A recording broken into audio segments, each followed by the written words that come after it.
नमस्कार। आज जितेबले समग्र विश्व महिला सशक्तिकरण चर्चा करुछि सेतबले महिलाटीए सशक्तिकरण वास्तव अर्थ को बुझी निजर सर्वांगीन विकास पई प्रतिश्रुतिबद्ध हेबा नित्यांत आवश्यक। सशक्तिकरण वास्तव अर्थ है निजर शिक्षा ज्ञान एवं दक्षता बल पुरुषर समकक्ष होई निजर परिवार जाति एवं देशर गठनमूलक कार्य निजर भागीदारी बा निजर निष्पत्ति नेवार अधिकार जेबे पाइब सेतबले जड़े महिला वास्तव में सशक्त होइछि बोली कहाजिबो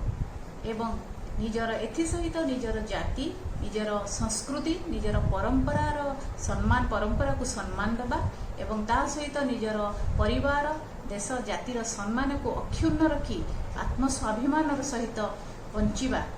ताहाकु मध्य सशक्तिकरण कहाजाए।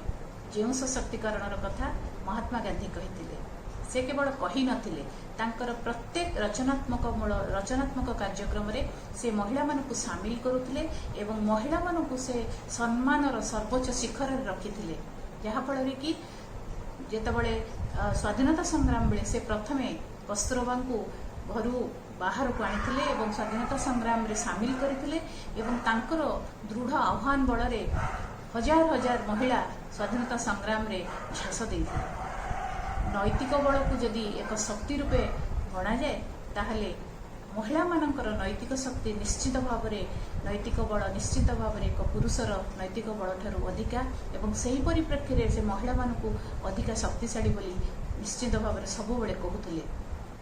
एवं महिला माने केवल गृहर अगणा भितर सीमित न रही निजर अंतर्निहित शक्ति को चिन्ही जेतबळे देश और जातिर गठनमूलक काम रे निजको निजर अंतर्निहित शक्ति को जेतबळे विनियोग करि परिबे सेतबळे गोटे जातिर पूर्ण विकास होई परिबो।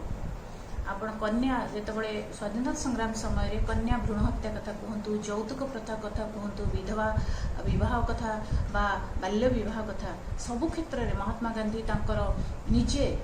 शह शह महिला मानक धरी यही कुप्रथा विरुद्ध कुसंस्कार विरुद्ध आंदोलन करथिले एवं प्रत्येक महिला जेतबळे ए कुसंस्कार एवं अंधविश्वास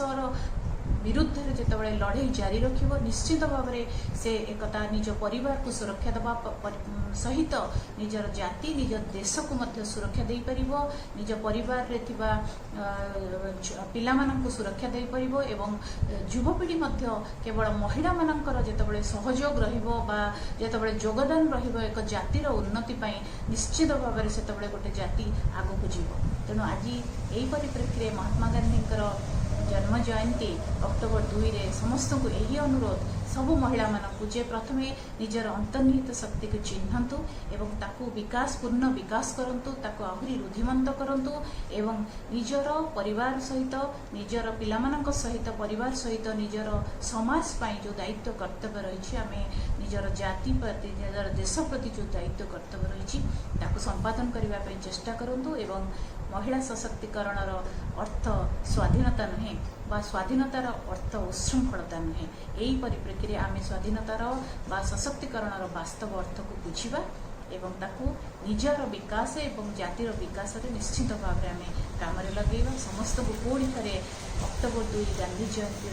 अनेक शुभेच्छा और अभिनंदन। नमस्कार।